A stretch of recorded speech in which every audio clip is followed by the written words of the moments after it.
Okay, balik tayo sa ating video. So, as discussed from the previous video, ito yung mga listahan, mga materials na kailangan natin consider when we are dealing with the following scope for CH belaying, plastering, waterproofing.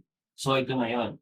So, for the next part ng video natin, for the CH belaying activity, actually, ano eh, hindi lang sa CH belaying, in general to eh, like for determining the quantities of materials for CH belaying, plastering, waterproofing, and painting. Ito lang yung kailangan nating tandaan ng steps. No? So first, of course, you have to measure yung total area ng masonry wall na pagka gagawin natin. So for the case naman ng plastering, syempre, total area ng ipa-plaster. For the case of waterproofing, yung total area na ipa-plaster. And for the case of the painting, total area na liliparahan. So pinagsama-sama ko na siya sa isang topic kasi chances are kung ano yung area na ginamitan natin ng CH belaying, yun na rin yung pipinturahan o plasteran. And for the case of the firewall, yun na rin yung i-waterproof natin. So the first step, based dito, hindi ko na babasahin, is we have to determine yung area, kung gaano kalaki yung area na gagawa natin ng CHB natin or yung masonry wall natin. So if after natin makuha yung area, next part naman is we have to multiply yung area dun sa mga predetermined na quantities kada isang square meter ng masonry wall. So, on this video series, ipe-present natin kung, ano yung mga quantities naman 'no, using Excel.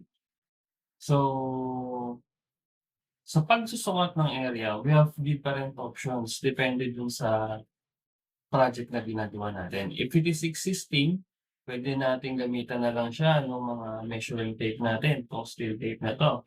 Okey, so ang idea lang kailangan lang natin makuha kung gaano kahaba yung pader and gaano kataas. So, length times height, yun yung area natin. So, that is if i-actual natin or may actual na tayo dun sa site. So, next naman na ginagamit natin madalas, if you're engineer, architect, or someone na gumagawa ng construction estimate, kapag meron kang hard copy or construction plan na printed, gumagamit tayo lagi nito. We call this, scale ruler 'no. So, for example, ito yung plano natin, sinusukat natin isa-isa 'yan, okey?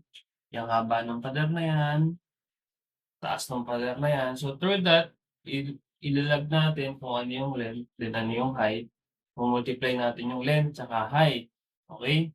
Then makukuha na natin yung total area, okey? Then last part naman, if you're architect or engineer na marunong mag-AutoCAD, which is this is the easiest way to determine yung area nung paggagawa natin ng CHB laying is through the use of the software like AutoCAD, okey? So ang ginagawa namin dito or ang ginagawa natin dito to determine yung area is kino-command lang namin or tina-type lang namin 'tong command na LI. So using this LI na 'to, makukuha namin yung area nung pader na i-estimate namin, puwede ring length or haba o puwede ring perimeter nung, wall na i-estimate namin. So to give you an example, pagdating dito sa AutoCAD 'no, ito yung ginagawa namin madalas. So for example, ito meron ako ditong isang plano, ah, elevation view ng, ah current na ginagawa ko ngayon na plano. So this is yung firewall natin. Dun sabi ko nga dun sa previous video, madalas kapag firewall, the part code require us to use at least 6 inches na CHB. So yun yun. Then for us to determine yung, total area ng firewall na 'to, i-click ko lang siya. So make sure niyo lang na bounded siya or magkakagrupo siya 'no. So 'pag hindi siya magkakagrupo, for example ito, check niyo hindi siya kagrupo nito, iji-join lang natin 'yan para ma-close siya. So command join, tignan natin kung close na siya.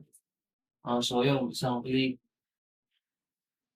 Na-click na natin yung wall na yan, sa case natin ito, type lang natin li list 'no, list na command yun. So 'pag nakuha natin yung list, voila, kita na natin kung ano yung area ng wall na gagamitin natin. So take down lang natin 'to. So on this case, lumabas diyan na ang area nung firewall daw na kailangan natin gawin is 114.97 square meter.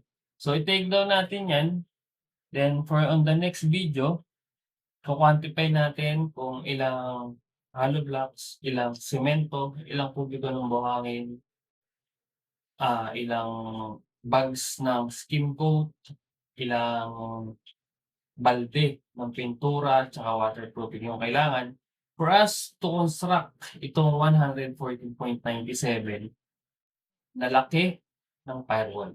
Okey? So, balik tayo dito, check niyo yung next video after nito 'no. So, yun lang. Thank you.